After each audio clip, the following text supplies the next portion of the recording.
Je suis né en maison forestière et il est clair que je suis tombé dedans quand j'étais petit, donc voilà.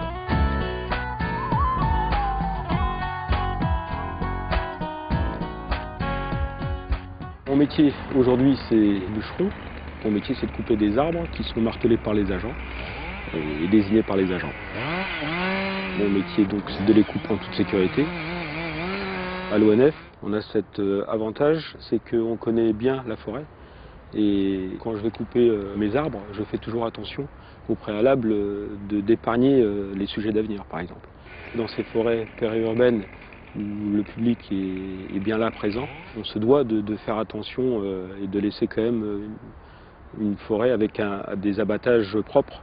Les ouvriers sylviculteurs ont souvent des missions spécifiques.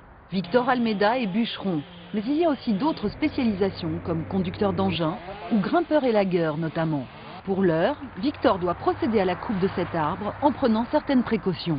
On va couper ce châtaignier qui est donc marqué par l'agent. Il est déjà temps de le cueillir. Celui-ci il penche donc sur l'autoroute. J'aurais quand même un peu de mal à le remonter. Je préfère appeler le débusqueur avec son câble et on va le tirer. Car pas question de prendre le moindre risque aux abords des autoroutes.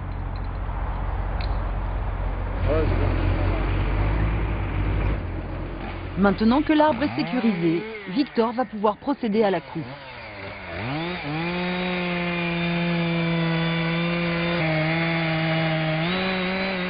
Autre mesure de sécurité, ces points d'abattage que le bûcheron fixe à la base du tronc.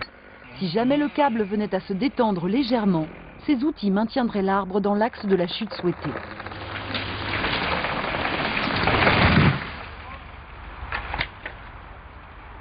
Je prends plaisir à faire ce métier parce que c'est pas le fait de couper un arbre qui a mis quand même 70 ans à pousser. Et en tant que sylviculteur depuis 14 ans à l'ONF, je sais qu'on a la relève derrière, mais qu'il faut les cueillir en temps et en heure pour que l'homme puisse bénéficier du bois, vu que c'est une matière première qui est indispensable et on a besoin d'elle.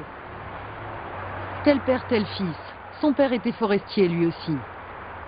Depuis l'enfance, Victor Almeida s'est peu à peu enraciné dans cette forêt. À 45 ans, je ne pense pas que je la quitterai.